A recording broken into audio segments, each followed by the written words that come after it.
Vale, pues empezamos entonces con esta parte del curso, ¿vale? Vamos a ver la parte en la introducción del Cloud Computing, el cambio este que hemos hecho importante, digamos, para ver la parte de OpenStack. Vamos, de hecho, incluso le he cambiado el nombre, el epígrafe, digamos, que en principio estaba pensado para hacer despliegue de OpenStack, pero lo hemos cambiado y vamos a ver OpenStack en detalle. Vale, hasta a cierto punto en detalle, ¿de acuerdo? Entonces, fijaros, lo que vamos a empezar vamos a recordar, ¿vale? Vamos a recordar un poquito esto, pero realmente vamos a ver lo que es el Cloud Computing y aquí vosotros me discutís todo lo que queráis, ¿vale? Y entráis ya con el conocimiento que tenéis de uso de infraestructura en nube de principio de curso, esto lo vais a entender y por supuesto, como siempre, ¿no? Interrumpí todo lo que queráis, preguntad todo lo que queráis, ¿vale? Porque eso es lo importante, que esto tenga un poquito, digamos, de esta interacción, ¿no? Fijaros, tenemos aquí una serie de presentaciones que hemos ido utilizando en los últimos años. Ya os digo, como este cambio ha sido así un poco súbito, yo lo que hice, bueno, realmente lo he hecho esta mañana, es el retomar, digamos, varias presentaciones. Esto probablemente en los próximos días lo cambie, pero bueno, de momento tenemos aquí material para empezar y es el material, digamos, adecuado, ¿no? Y entonces, lo que he ido recabando, digamos, diferentes presentaciones de diferentes cursos y de diferentes cosas que hemos hecho en los últimos años. Nosotros hemos hecho bastantes presentaciones, nos han solicitado para explicar esto en diferentes sitios, ¿vale? Y bueno, pues vamos a empezar con la que a mí me gusta empezar, ¿vale? Fijaros con esta, ¿vale? En este caso, para vosotros, esto es algo, yo creo que muy claro, ¿vale? Esto, fijaros, esto fue un proyecto europeo, ¿vale? Que hizo un instituto de aquí de Sevilla, el Ramón Valle Inclán, en el que ellos lo que querían era precisamente, a través de este proyecto europeo, colaborando con otros centros de diferentes países, el introducir el cloud computing en la práctica diaria, ¿no? Y entonces ellos nos solicitaron a nosotros que hiciéramos parte de la formación, ¿no? Y entonces, bueno, pues yo hablando con José Luis, que era el profesor que era el encargado del proyecto, viendo un poco el perfil de la gente, pues por lo visto la gente era muy usuaria de Windows y entonces digo, ya, pues la primera en el bebé, ¿no? Esto hay que empezar directamente atacando, ¿no? Y entonces explicando esto, ¿no? Es decir, y además se utiliza este término, fijaros, Linux ganó, ¿vale? Y ahora lo que pasa es que Linux ganó y lamentablemente ganamos y perdimos como siempre, ¿no? Bueno, vamos a explicar un poquito esto cómo es, fijaros. Bueno, esto era porque era necesario. No sé si habéis visto vosotros alguna vez esto de por aquí, este chiste. Está en inglés, pero lo entendéis, ¿no? Sí, sí, ¿No? El niño que le pregunta al padre, papá, ¿de qué están hechas las nubes? Y el padre, efectivamente. fricazo como él solo, dice, hombre, de servidores Linux principalmente, ¿no? Entonces, bueno, pues es que realmente es así, fijaros, pero es que estamos hablando de la nube y la nube estamos hablando ahora mismo de la infraestructura que sostiene todos los servicios de Internet. Entonces, realmente lo que ha ocurrido en los últimos años, pensar que esto hace, no sé, cuando empezó esto del mundo del software libre bueno, hace 30 años o que empezó como una cosa digamos, muy marginal, que a alguna gente le veíamos un potencial tremendo, pero era una cosa marginal absolutamente. Con los años se fue haciendo cada vez más interesante, y es que ha llegado la situación, es que es lo que hay, ¿vale? Es que no hay otro sistema operativo. No hay otro sistema operativo en el ámbito, digamos, de servidores, ¿vale? ¿De acuerdo? De servidores que ofrecen servicio en Internet. ¿Vale? Existen otros servidores que se utilizan dentro de las redes locales, pero es que no tiene sentido que vosotros penséis que cuando os conectáis a ningún servicio del mundo, la máquina que os está ofreciendo el servicio no sea una máquina Linux. ¿Entendéis?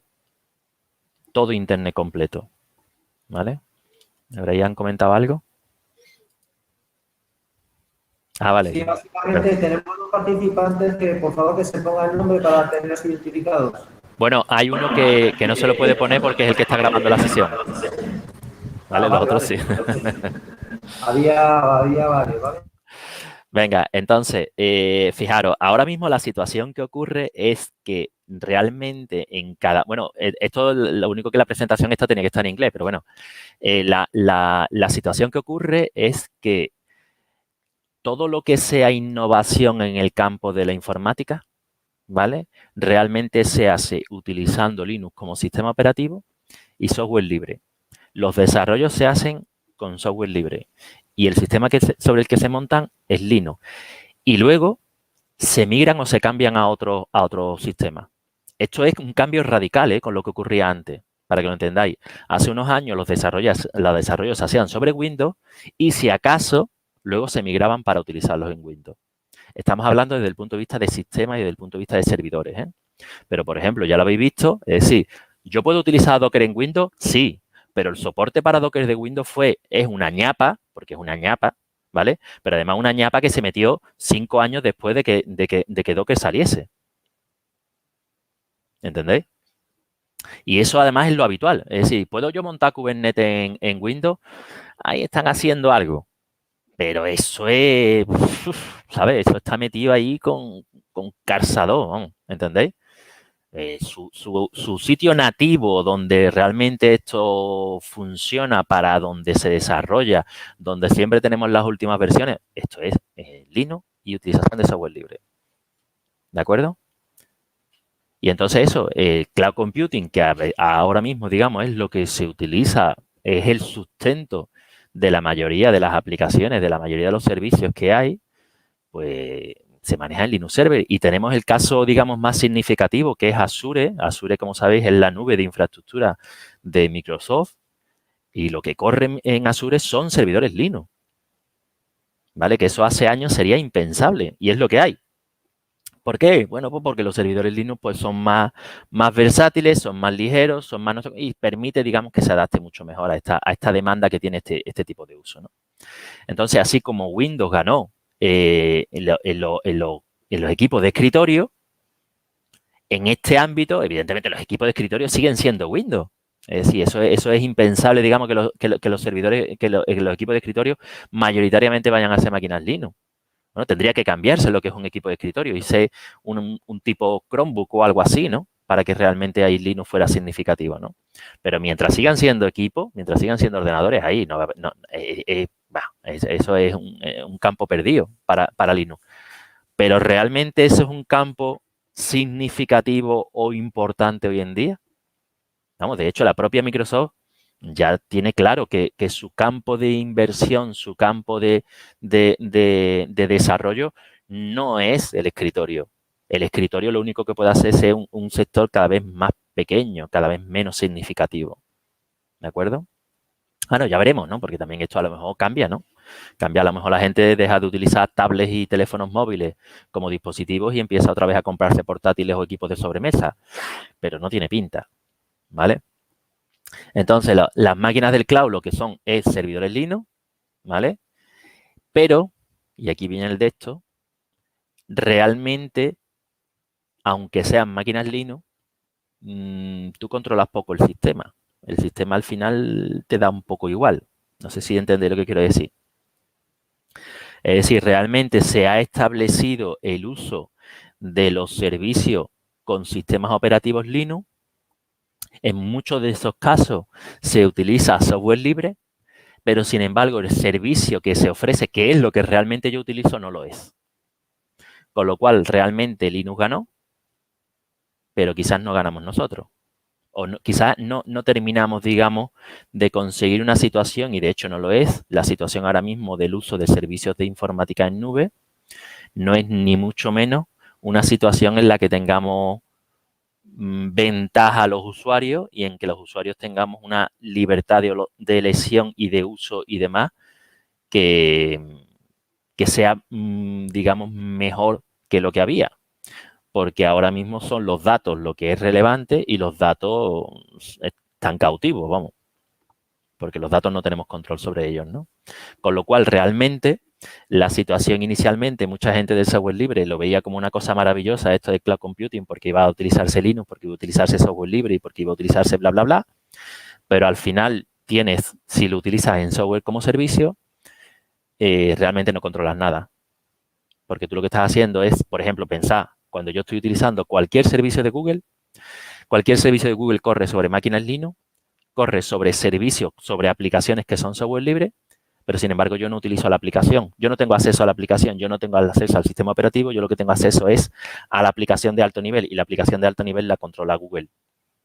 realmente a mí me es indiferente lo que utilice Google, porque yo ahí no tengo nada que hacer, ¿vale? Y Google controla mis datos, que es lo que quiere y vende, y por tanto yo, bueno, ganamos, ahí lo dejo, ¿no? Es una pregunta, ¿no? ¿Ganamos? ¿No? Y bueno, sabéis que estamos aquí un poco en esta situación, ¿no? Y luego, bueno, pues un poco como de forma significativa, a mí es que me hace mucha gracia. Es que esta presentación, esta imagen, esta no es mía, ¿eh?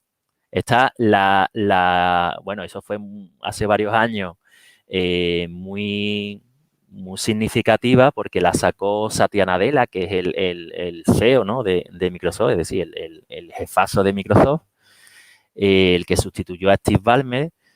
Y cuando sacó esto fue un bombazo, ¿no? Esto como que Microsoft ama Linux. Es decir, Microsoft piensa que es una empresa que el anterior CEO de Microsoft, que fue Steve Ballmer, utilizó un término muy cariñoso, ¿vale? Por el que se ganó el cariño de todos los usuarios de Linux, que dijo que Linux era un cáncer, ¿no? Es decir, fijaros, digamos, de pasar Microsoft de decir que Linux es un cáncer a decir que Microsoft ama Linux.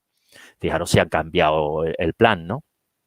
Entonces, evidentemente, cuando tú lo ves hecho con el tiempo, pues llega a la conclusión de que las empresas, evidentemente, el único principio que tienen es la forma de ganar dinero. Y entonces, si ahora mismo Microsoft considera que lo que tiene que ganar dinero es amando a Linux, ama Linux como si no existiera otra cosa, ¿no? Y de hecho es la situación, porque ahora mismo, aunque vosotros no sé si lo entendéis, pero ahora mismo Linux le está dando muchísimo dinero a Microsoft, ¿vale? El campo donde Microsoft está recibiendo mayor aumento de ingresos es el cloud computing, es Azure, y Azure lo que utiliza son servidores Linux, ¿vale?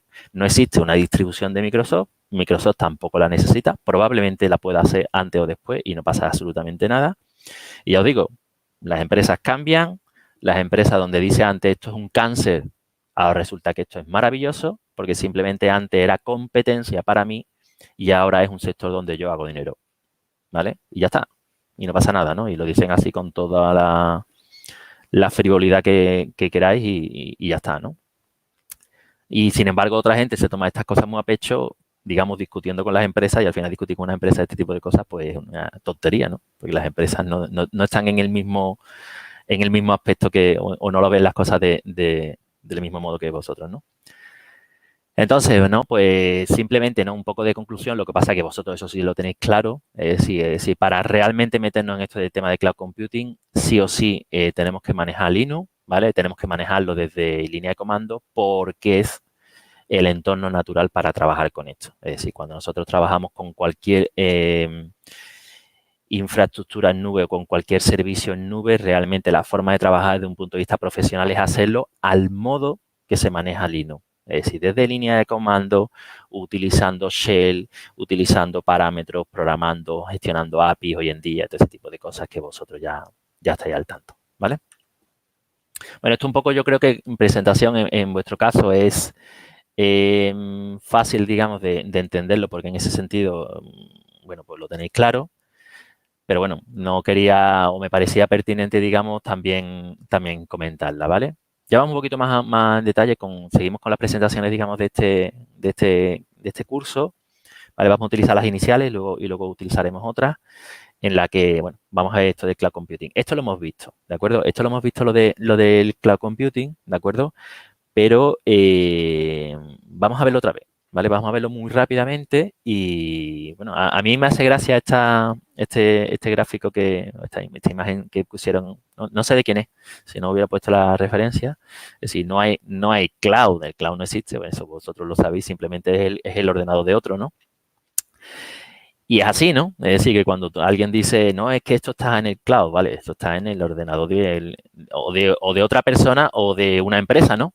Que es la que gestiona tus datos, es la que gestiona tus fotos, es la que gestiona tus mensajes o es la que gestiona cualquier cosa que tú estés poniendo ahí.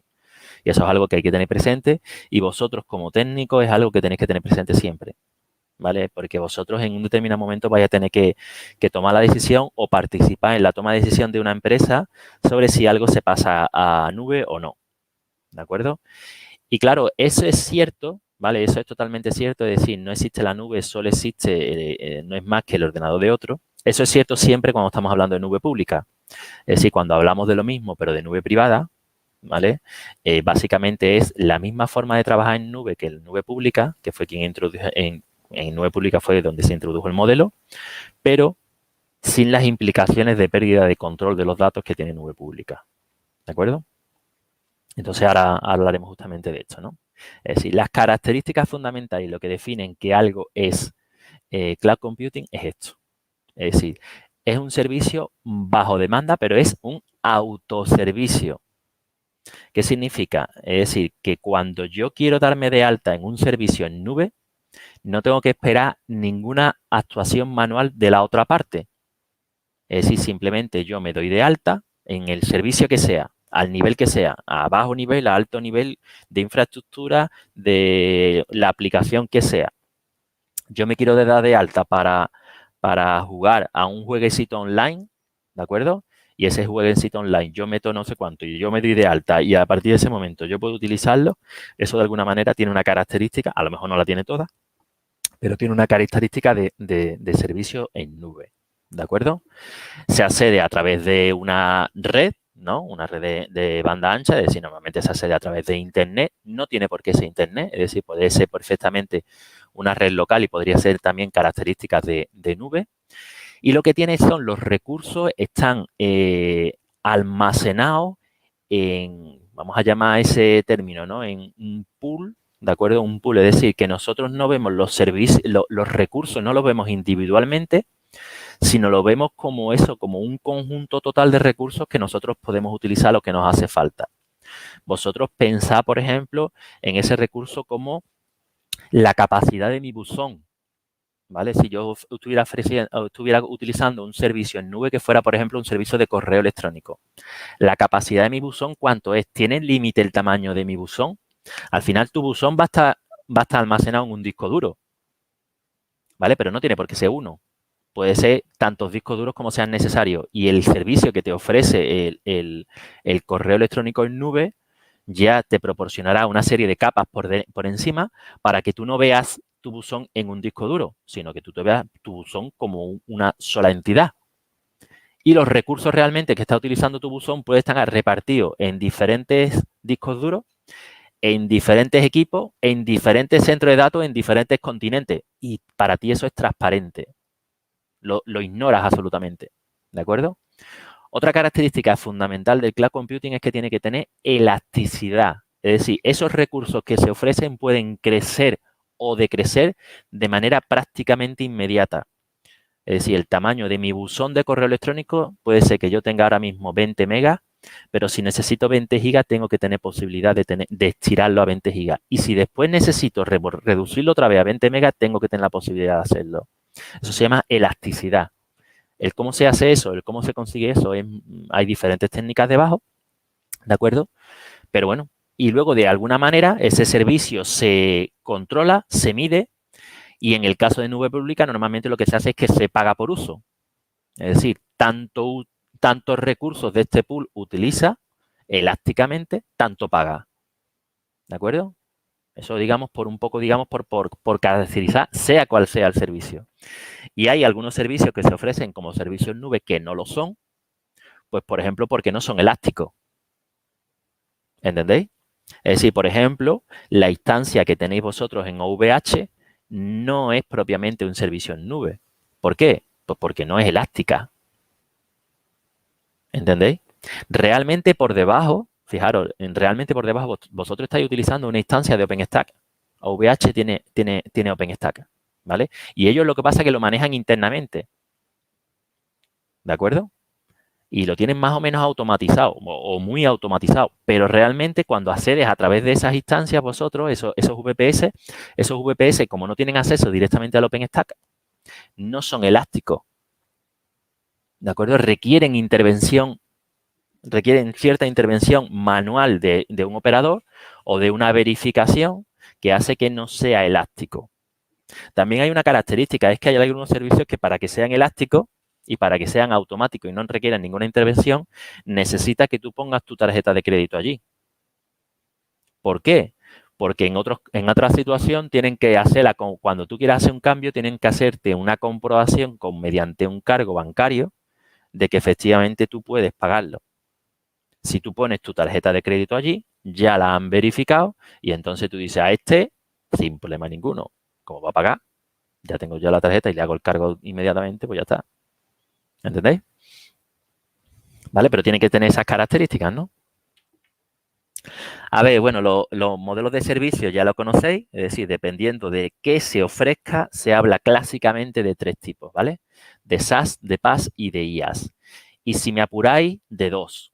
SaaS, ¿vale?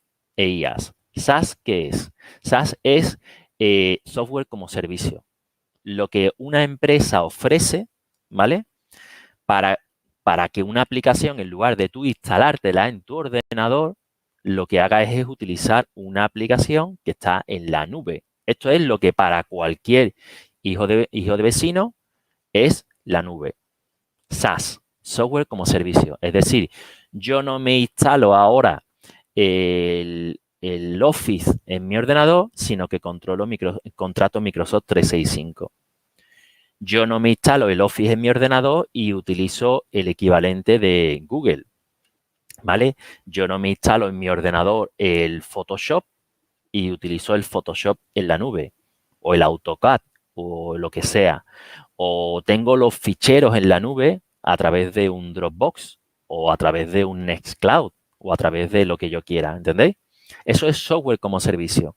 Yo estoy dejando de utilizar los recursos, aplicaciones propias de mi ordenador o de ordenadores que están bajo mi control y lo que estoy haciendo es poniendo esos servicios en la nube. ¿De acuerdo? Esos servicios en la nube tienen 2 aspectos. En un caso son de pago, ¿vale? En el caso de ser servicios de pago, bueno, pues simplemente tú lo que tienes es esos servicios allí. Tienen una importante consideración que tienes que hacer es cómo son, digamos, a la hora de decidir esto, quizás lo más importante es utilizar un servicio en el que no haya vendor locking. No sé si sabéis lo que es el vendor locking. No sé. ¿Vale? El vendor locking es un concepto importante desde un punto de vista de la estrategia que tienes que tomar tú en una empresa. Es, si yo utilizo este servicio, ¿cómo de sencillo me va a resultar en el futuro salir de él? ¿De acuerdo? Es decir, si yo me voy, por ejemplo, a servicios de Microsoft 365, imaginaros, Microsoft 365 me da una oferta y me lo da gratis durante 6 meses. Maravilloso. 6 meses y puedo utilizar y poner ahí y utilizar el Word en línea con todos mis de estos. Dentro de 6 meses me va a cobrar un poquito. Y luego me va a subir otro poquito más. Y luego otro poquito más. Y luego otro poquito más. Y luego llega un momento en que me puede subir lo que le dé la real gana porque yo no puedo quitarme de allí. ¿Por qué? Porque el coste de pasar todos mis documentos a otro sitio o la incompatibilidad que tienen los documentos que yo he generado allí con la posibilidad de un cambio me hace que esté absolutamente pillado por la empresa. ¿Vale? Eso en otros sectores, ¿vale? Como son el trapicheo de drogas en la calle, funciona de una manera similar. Es decir, la primera dosis te la dan gratis, la segunda te cobran un poquito y cuando tienes un enganche del mono te pueden cobrar lo que quieran. ¿De acuerdo? Un poco permitirme, digamos, la comparación un poco bestia, ¿vale? Pero eso al final, digamos, si tú estás con un vendor locking tremendo, que puedes tenerlo, ¿vale? Un vendor locking tremendo tú puedes tener que realmente tú no puedes salirte. Tú a lo mejor resulta que hay una aplicación en un determinado momento que te está prestando un servicio que es inadecuado, que estás tremendamente disgustado con él, pero es que no te puedes ir. Porque es que el coste que tiene el cambiar de aplicación es inasumible. ¿Lo entendéis o no? Es inasumible. Y no puedes hacerlo. ¿De acuerdo? Y te tienes que quedar con la empresa. Aunque el servicio que te esté prestando en ese momento ya no sea de tu agrado, ni sea al precio que te guste. Entonces esos planteamientos son importantes no hacerlo, ¿no? Y luego hay otro tema que es el tema con el tema de los servicios gratuitos, que esa es otra película diferente. Es decir, cuando en software como servicio una empresa ofrece un servicio gratuito, evidentemente tiene que ser a cambio de algo, ¿no? Y ese algo es que esos servicios que se van a hacer se van a escanear y se van a sacar datos a mansalva y se van a vender al mejor postor, simplemente. ¿vale? Y ahí metemos pues todo tipo de servicios de todas las empresas que ofrecen de manera gratuita. Es a base de estrujarlo desde el punto de vista del análisis de datos, del machine learning y de la inteligencia artificial, analizar todo y relacionar todo con tus cuentas personales y con todo lo que sea posible para venderlo, ¿vale? Para venderlo a anunciantes, para venderlo a quien les pague simplemente, ¿no? ¿De acuerdo? Y es otra cosa también, digamos, a considerar, ¿no? ¿Vale? Pero eso es software como servicio. ¿Yo puedo tener software como servicio que no tenga vendor locking y que no tenga estas características? Sí, perfectamente. ¿De acuerdo? Perfectamente. Hay empresas que lo hacen de una manera totalmente honesta, de forma totalmente clara, de decir, yo te ofrezco este software como servicio, pero el formato va a ser tal, de manera que es un formato estándar con el cual tú puedes optar por otro proveedor cuando tú quieras.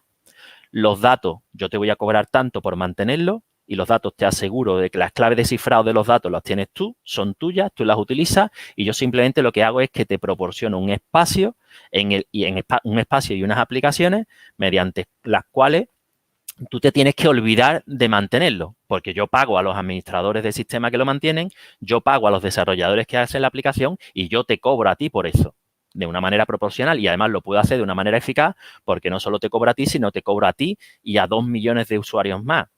Y entonces, pues los gastos son compartidos entre todos vosotros y te salen más barato que si tú tienes que montarlo, tú tienes que pagarlo. ¿Vale? Eso también hay empresas que lo ofrecen eso y lo tienen claro. Es decir, no buscan vendor locking, no buscan mercadear con tus datos, sino lo que simplemente buscan es proporcionarte un servicio que en un determinado momento te puede ser más barato, porque básicamente lo que estás es alquilando. ¿De acuerdo? Y entonces ahí en esas os vais a ver vosotros. Vais a formar parte de los equipos que tienen que tomar decisión sobre si tu empresa se va a Microsoft 365. ¿Vale? Y además, si esa decisión se toma de forma errónea, vais a estar en el equipo que se va a comer el marrón de tener que sacar eso de Microsoft 365 dentro de 10 años. ¿Entendéis o no? Con lo cual os afecta, ¿eh? Os afecta muy directamente ese tipo de cosas. O voy a utilizar Dropbox y ahora voy a dejar de utilizarlo. O voy a utilizar el servicio que sea. ¿Vale? Venga, plataforma como servicio yo creo que es un campo cada vez más estrecho, cada vez menos utilizado, y ahí lo que se empezaron a desarrollar diferentes entornos, ¿vale? En el que permitían, en principio utilizados para temas de desarrollo y demás, y hoy en día, por ejemplo, con el uso de Kubernetes y ese tipo de cosas, aquí probablemente sea cada vez menos interesante, ¿vale? Cada vez menos utilizado. O quizás, digamos, los que se están utilizando estén muy relacionados con Kubernetes, con lo cual, digamos, este término de PaaS cada vez se utiliza menos y nosotros nos lo saltamos, ¿vale? Otro campo que es absolutamente brutal, descomunal y que es muy importante y además a vosotros os afecta. El de SaaS os afecta, pero este es el vuestro. Este es el campo nuevo de los administradores de sistemas. Los que manejan infraestructura como servicio son los administradores de sistemas. Los administradores de sistemas con el gorro de administradores de nube o de administradores de infraestructura en nube, ¿de acuerdo? Entonces, esta parte es fundamental, ¿vale? Para vuestro perfil profesional y entonces, pues vosotros lo que hacéis es que lo mismo que los administradores clásicos manejan la infraestructura de la empresa, manejan los armarios, manejan los servidores, manejan los switches, manejan los dispositivos, las cabinas de almacenamiento, pues manejan lo mismo, pero en nube. Tanto en nube pública como en nube privada. O como en nube híbrida, ya veremos lo que es eso. ¿De acuerdo? Esto lo entendéis perfectamente, ¿no? Lo que de hecho lleváis todo el curso utilizando infraestructura como servicio. Usando. ¿Qué es lo que vamos a ver un poquito ahora? Lo que vamos a ver un poquito ahora es que vosotros no vais a ser usuarios, sino lo que intentamos, vamos a ver, darle un poco la vuelta para que vosotros lo veáis desde el otro punto de vista. Es decir, desde el punto de vista del manejo o el cómo se puede proporcionar infraestructura en nube o cómo se puede ver con más detalle, ¿vale? Luego, en el tema de se utiliza este esquema, ¿no? Para cualquiera de las capas que sea, hacer una analogía con lo que se utiliza y lo que se proporciona, ¿vale? Fijaros, veis en la pila de la izquierda, es decir, ¿sabéis que se utiliza ese término, el on-premises? ¿Lo habíais escuchado antes? Yo sí, pero no sé dónde ubicártelo ahora mismo, la verdad. Vale, cuando se utiliza algo que está on-premises, significa que esa infraestructura está bajo tu propia gestión. se utiliza en una empresa, o bien está en el centro de datos de tu empresa, o bien está en un centro de datos, pero tú lo controlas completamente. Tú lo controlas desde el nivel físico, ¿vale? A lo mejor resulta que está en un centro de datos de otro porque el otro se encarga de darte refrigeración y de darte la conexión a Internet, pero tú tienes acceso a los servidores físicos. ¿Entendés o no? Y sobre los servidores físicos montas toda la pila. Hoy en día las aplicaciones se ejecutan sobre máquinas virtuales o sobre contenedores. Pero esas máquinas virtuales o esos contenedores están ejecutándose sobre servidores físicos. ¿De acuerdo? Entonces, dependiendo, digamos, de la capa donde nos vayamos de nube o de as a service, digamos, estamos gestionando una parte o no estamos gestionando absolutamente nada. ¿De acuerdo? Entonces, si nos vamos a on-premises, fijaros, nosotros, si empezamos en la parte de abajo del todo, de la pila de la izquierda a la parte de abajo del todo, es decir, nosotros tenemos que gestionar la red física, el almacenamiento físico, los servidores físicos, la capa de virtualización, el sistema operativo de la máquina virtual o del contenedor y demás. El middleware, ¿qué es el middleware? El middleware es una capa de software intermedia que no es la que ofrece la aplicación, pero que es imprescindible para que la aplicación funcione. Por ejemplo, un middleware es la máquina virtual de Java si yo al final voy a ejecutar una aplicación de Java. ¿De acuerdo? Un 3, ¿no? También, por ejemplo, ¿no? ¿Eh? O el Python 3, ¿no? Por ejemplo, que ejecute... Claro, un entorno virtual de Python, por ejemplo, o lo que sea, ¿no? Porque al final mi aplicación yo no va a ser un 100% algo que ejecuta sobre el sistema operativo, sino que va a tener una serie de software adicional sobre el que va a funcionar. El runtime es el que lo ejecuta propiamente, ¿vale? En el caso de Java, volveríamos a poner el mismo ejemplo, sería el JRE, ¿no? Sería el runtime. Luego los datos de la aplicación también los manejamos y la aplicación también la manejamos nosotros, la instalamos, la actualizamos, la cambiamos, tenemos acceso directo sobre los datos, tenemos que hacer las instalaciones y las actualizaciones del middleware, del sistema operativo, de la capa de virtualización. Si los servidores físicos fallan, nosotros los cambiamos. Si hay problemas de almacenamiento, nosotros nos encargamos. Cualquier historia de red, nosotros... O sea, es decir, esto es lo clásico, on-premises. Yo me encargo de todo. Nos vamos al otro extremo. Software como servicio. ¿Qué manejo yo? Nada. Yo uso la aplicación. Es decir, si mi empresa está utilizando Microsoft 365, esa aplicación de Microsoft 365 tiene una gestión de datos, tiene una gestión del runtime, del middleware, del sistema operativo, de la capa de virtualización, de los servidores, del almacenamiento, de las redes, bla, bla, bla, bla, bla, que es ajena. Yo simplemente consumo una aplicación. Cualquier error que haya aquí, yo no lo puedo solucionar y además a mí no me corresponde. Tiene que ser ellos. ¿Entendéis? Lo que está en azul es nosotros, lo que está en gris es ellos. ¿Entendéis? Si nos vamos a software como servicio, simplemente consumimos software, sea cual sea el software. ¿De acuerdo? El platform como servicio, ya os digo, hoy en día cada vez más relevante, manejaríamos la capa de aplicación y tendríamos control sobre los datos, pero ya está, todo lo demás no se ofrecería. Y en el caso de infraestructura como servicio, nosotros, digamos, elegimos una imagen de una máquina y a partir de ahí lo que se instala en esa máquina, en esa instancia, sí lo controlamos. Ahora, todo lo que está por debajo no controlamos nada. ¿De acuerdo? Entonces, lo de azul significa control por nuestra parte, lo de gris significa control por tercero. Ese control por tercero puede significar una empresa de la que yo tengo confianza absoluta que va a ser un control adecuado, una gestión adecuada, o puede ser una empresa que simplemente pues estos datos que coja mío los venda. Y eso es legal. ¿Por qué? Porque estamos firmando una EULA, ¿vale? Unos términos de uso de ese software que entre toda esa letra pequeña que se hace, no para que nosotros entendamos lo que hace, sino para proteger legalmente a la empresa que lo ofrece, nos está diciendo que va a vender nuestros datos al que le dé la real gana. ¿Vale? ¿De acuerdo? No digo que sea siempre así, pero que hay casos que es así, directamente. ¿Vale?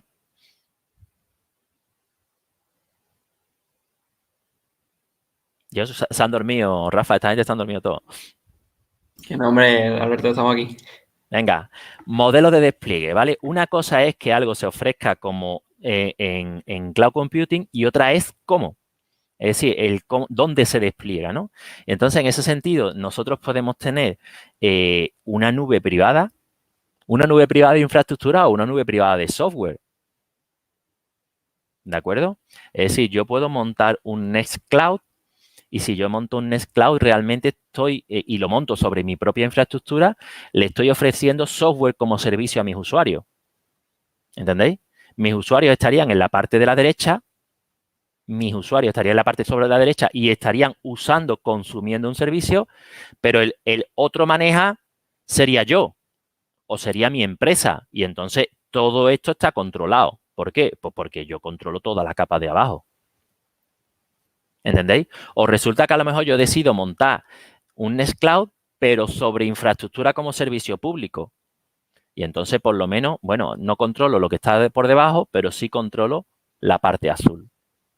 ¿Entendéis? ¿Vale? Entonces, eso sería en privado. Bueno, en privado propiamente, perdón, no sería utilizando infraestructura pública. Es decir, sería, yo tengo una nube montada, pero esa nube está en mi propia instalación. ¿Vale? Hay una situación intermedia que es un Community Cloud, que es un término, bueno, pues lo podéis entender o no, que básicamente es, vamos a montarnos diferentes, yo me voy a montar una nube privada, pero yo no gestiono el centro de datos. ¿Vale? Es decir, yo lo que hago es que contrato los servidores físicos en un centro de datos que no es mío, pero que yo no me voy a encargar del aire acondicionado, no me voy a encargar del suministro eléctrico, no me voy a encargar de la conexión de Internet. Pero tengo control sobre todo lo demás, porque tengo acceso a los servidores físicos. Accedo a los servidores por IPMI. ¿De acuerdo? ¿Y por qué Community? Porque normalmente al final, bueno, pues en esos tipos de centros de datos lo que son es varias empresas los que tienen sus nubes ahí o los que tienen sus servidores ahí. ¿De acuerdo? Y en algunos casos incluso hay empresas que lo que hacen es que se montan y se contratan conjuntamente. Imaginaros empresas pequeñas que no pueden tener su propio centro de datos, quieren tener control total sobre su infraestructura y lo que deciden es participar, digamos, en centros de datos que ofrecen eso conjuntamente a múltiples empresas, ¿vale? Pero realmente tienen el control total. Lo que pasa es que no gestionan el centro de datos. En nube pública lo que haces es que contratas el servicio, ¿vale? Sea de infraestructura o sea de servicio, a un tercero. Y ese tercero lo que se dedica es a mantener la nube y a vender el servicio. Por ejemplo, el Microsoft 365 sería una nube pública de software como servicio. Amazon Web Services sería una nube pública de infraestructura como servicio. Azure sería una nube pública de infraestructura como servicio. ¿Y qué es una nube híbrida? Una nube híbrida es la posibilidad de yo tener, por ejemplo, mi nube privada, pero en un determinado momento por necesidad porque los recursos de la nube privada no son infinitos, en un determinado momento, si yo tengo un pico de uso de recursos, puedo empezar a utilizar determinados recursos de nube pública. Yo utilizo un término cuando explico esto, yo puedo, en el caso de tener un tremendo consumo, yo puedo derrapar en nube pública. ¿Vale? Ese exceso, digamos, de consumo lo echo a nube pública. Y mi nube responde. Y además, yo puedo determinar qué me llevo a la nube pública. Y a lo mejor me llevo a la nube pública los datos o los servicios que sean menos relevantes desde el punto de vista del control de datos de la privacidad. Yo podría, por ejemplo, llevarme a nube pública, pues, balanceadores de carga. Yo me podría llevar a nube pública servidores de aplicaciones, pero no me llevaría a nube pública, por ejemplo, los servidores de base de datos o no me llevaría a nube pública los sistemas de almacenamiento. ¿Entendéis? Y montaría un servidor híbrido, montaría una nube híbrida. Pero si el hecho de que, por ejemplo, llevarme los balanceadores o llevarme los proxies inversos o llevarme determinados servicios a la nube pública me garantiza un mejor servicio para mis usuarios. Porque ahí puede tener unos recursos tremendos que yo no tengo en privado. ¿Vale? ¿Sí? Sí. Venga, pues seguimos. ¿De acuerdo? Venga, y ahora un poquito. Ay, espérate, esto no está. ¿Qué pasa? Vale, aquí en presencial continúa, ¿vale? No hay dudas. Perfecto. Pues seguimos con la evolución de la infraestructura. Vamos a utilizar la tercera presentación de este curso, ya os digo. Y venga, esto yo creo que lo vimos un poco hace tiempo, pero yo creo que pasé un poco por encima de un poco de puntillas y ahora sí es el momento, ¿vale? Ya nos vamos a centrar de las partes, digamos, de nube, nos vamos a centrar en una. ¿En cuál? En la infraestructura, ¿vale? ¿Por qué? Porque hemos dicho que la infraestructura es la capa de la nube que es la que se encargan los administradores de la empresa. Y entonces nosotros de todo lo que es cloud computing, la parte en la que nos enfocamos es infraestructura. ¿Es la más importante? Hombre, sin duda ninguna, porque nosotros como somos de sistemas es la más importante. Pero realmente pensad que la otra tiene más peso, ¿eh? La de software como servicio tiene mucho más peso y tiene mucho más negocio.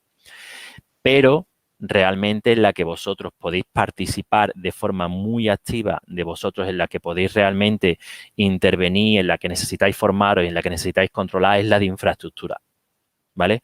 Porque encargaros de gestionar las cuentas de usuario de Microsoft 365 de vuestra empresa puede ser que sea una de vuestras tareas, pero esa tarea también la puede hacer otra persona que no tenga una formación en sistema, ¿verdad? Porque es básicamente utilizar una aplicación o gestionar o administrar una aplicación. ¿De acuerdo?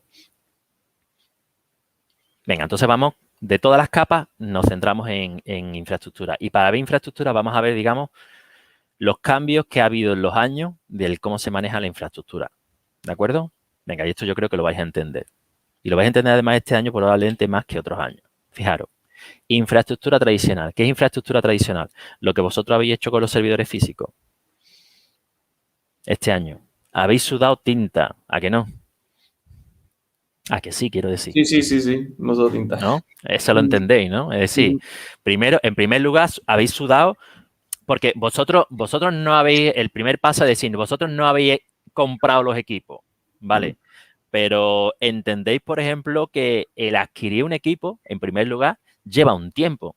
Es decir, no sé en las empresas que trabajaréis vosotros, pero entendéis que es decir, nosotros tenemos un proyecto nuevo y ese proyecto nuevo nos hacen falta 10 servidores físicos para desplegarlo. No funciona las cosas en las empresas. Es decir, me hacen falta 10 servidores físicos y te dice tu jefe, mañana los tienes aquí a las 8:15 de la mañana. ¿De acuerdo? No funciona así, ¿eh?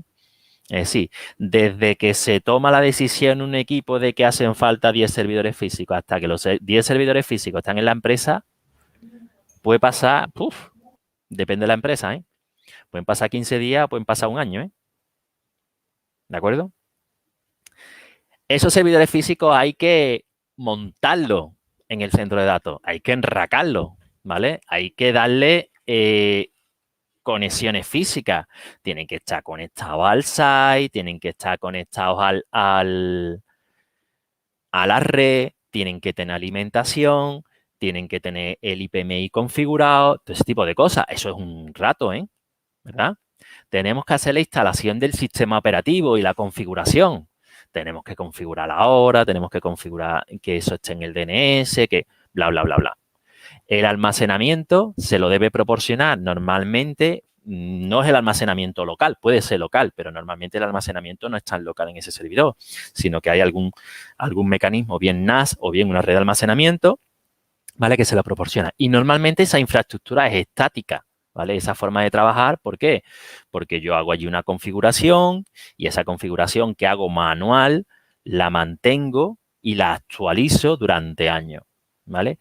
Y los usuarios, nos referimos a los usuarios de las aplicaciones, no tienen acceso directo a la infraestructura. Es decir, si ahí, y esto estamos hablando de una empresa, vosotros sois los administradores que os habéis encargado de montar ese servidor y luego ese servidor realmente va a ser, por ejemplo, un servidor de base de datos, el que sea el administrador de base de datos, vosotros no vais a dejar que meta las zarpas en ese servidor. Es decir, vosotros ese servidor va a estar en un centro de datos y cuando el servidor se quede eso sin disco duro o se reinicie o falte cualquier cosa, vosotros no le vais a dar las llaves del centro de datos para que el administrador de base de datos vaya allí a... No. Si tiene problema con ese servidor, me lo dice a mí. O me pone un ticket, ¿vale? Pero allí no entra ni Dios. Porque vete a saber lo que tú vas a hacer. ¿De acuerdo? Entonces, los usuarios que manejan esa infraestructura no tienen acceso directo. No puede reiniciar el servidor. Lo más que podrá hacer el administrador de base de datos es reiniciar la base de datos, pero el servidor no. Porque es que además es que no accede como root. ¿Entendéis? Venga. Sí. Máquinas virtuales. Ya hace varios años, esto de tanto del manejo o la asociación de un servicio o de una aplicación a un servidor físico, ya hace muchos años que realmente no es así. Es decir, esos servidores físicos lo que hacen fundamentalmente hoy en día es proporcionar máquinas virtuales. ¿Vale? Hay múltiples máquinas virtuales que están funcionando sobre una máquina física, ¿de acuerdo? Las máquinas virtuales se manejan por el hipervisor, ¿de acuerdo? Y se interconectan entre ellas a través de redes virtuales. En el caso del almacenamiento no hay cambios significativos. Las máquinas virtuales siguen tirando de NAS y siguen tirando de SAN, lo mismo que los servidores físicos. Y realmente las máquinas virtuales, inicialmente, desde este punto de vista, se siguen gestionando, su tiempo de vida sigue siendo como si fueran máquinas físicas. Es decir, ahora lo que ocurre es que a lo mejor al administrador que gestiona un servidor web, en lugar de montarle nosotros el sistema operativo para que instale el servidor web en un servidor físico, lo que hacemos es que le creamos una máquina virtual para que monte en esa máquina virtual y le damos el acceso a la máquina virtual para que monte ahí el servidor web. Pero el usuario que maneja el servidor web sigue sin tener acceso al sistema de virtualización. El sistema de virtualización y los hipervisores los manejamos nosotros, ¿vale? O lo maneja la persona que se encarga de la virtualización en la empresa, porque el acceso a los hipervisores no lo puede tener todo el mundo. ¿Entendéis? Porque entonces todo el mundo, cualquiera se podría, voy a reiniciar, es que estas máquinas me dan problemas, voy a reiniciar todas las máquinas, entonces reiniciaría las máquinas que no son suyas o controlaría los recursos de virtualización como le diera la gana, y ahí tiene que haber una serie de roles, ¿vale? En los que van la gente teniendo diferentes permisos y van haciendo las cosas. ¿Lo entendéis? Hoy en día es verdad que ya hay herramientas que permiten automatizar esto, pero en principio no hay un cambio radical o no hay un cambio radical por el uso de virtualización. ¿Cuándo vino el cambio radical? El cambio radical vino con la infraestructura en nube, ¿vale?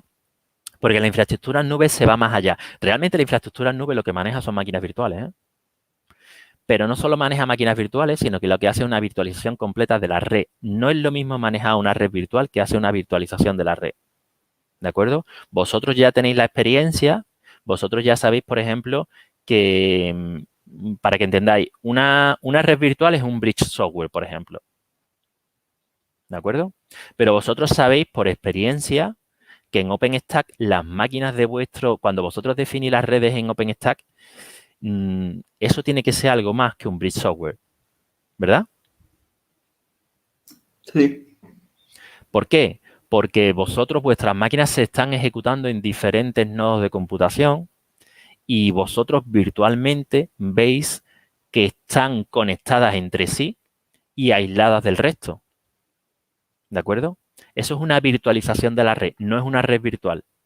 Maneja redes virtuales por dentro, pero es un nivel, digamos, mucho más complejo, un nivel de abstracción mayor, ¿vale? Que veremos, ¿vale? Veremos que hay un servicio de infraestructura que lo proporciona, esa virtualización completa de la red, ¿vale? La red se define por software completamente, ¿vale? Se produce también una virtualización del almacenamiento. La virtualización del almacenamiento, que vosotros también tenéis la experiencia, por ejemplo, es un volumen de OpenStack, ¿verdad? Ese volumen de OpenStack al final es un almacenamiento virtual. Vosotros ni siquiera sabéis dónde está, ¿vale? Ese es un troceado, digamos, que se ha hecho del almacenamiento disponible y vosotros utilizáis cuando es necesario el almacenamiento. Pero además la ventaja de todo esto, fijaros, es que vosotros podéis crear máquinas, podéis crear redes y podéis crear almacenamiento, y aquí el usuario, que es el último punto, el usuario sí maneja su infraestructura. ¿Entendéis? Sí maneja su infraestructura. No es necesario que vosotros solicitéis que se os cree una máquina virtual. Si manejásemos virtualización tradicional, para que lo entendáis, y hay muchas empresas que todavía manejan virtualización tradicional, una persona quiere, el administrador de base de datos quiere una máquina para poner una instalación nueva o hacer una prueba de un nuevo servidor de base de datos y tiene que solicitar a la persona que tiene el acceso a los hipervisores que le cree esa máquina virtual. Y normalmente eso se hace abriendo un ticket y cuando esa persona tiene tiempo, que normalmente es una persona con poco tiempo, te crea la máquina virtual y te devuelve las credenciales. Y a lo mejor al día siguiente o a la semana siguiente tú tienes esa máquina virtual. ¿Entendéis? En cambio, en infraestructura en nube no es así. Y vosotros tenéis la experiencia. Vosotros no habéis tenido que pedirnos a nosotros el crear las máquinas, ¿verdad? Vosotros habéis creado vuestras máquinas. Vosotros habéis creado vuestras redes y vosotros habéis creado vuestros volúmenes de almacén de infraestructura. Eso da un dinamismo y una eficiencia bestial a la hora de trabajar. ¿Entendéis? Y todo eso se hace porque todos los recursos están como una especie de pool, ¿vale? Digamos, están ahí todos disponibles para que vosotros los cojáis cuando queráis. Si es en nube pública, pagando cada vez que utiliza. Y si es en nube privada, hombre, normalmente lo que se hace es que se ponen unos límites con cuotas.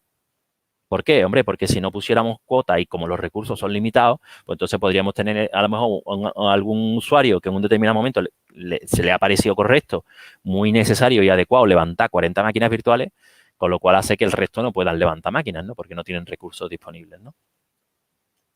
Esto hace que la infraestructura sea dinámica, bestialmente dinámica, puede moverse, cambiar, es elástica. De hecho, el otro día Sergio, por ejemplo, justamente me preguntó el cómo cambiar el sabor de una máquina de OpenStack y eso es porque OpenStack es elástico.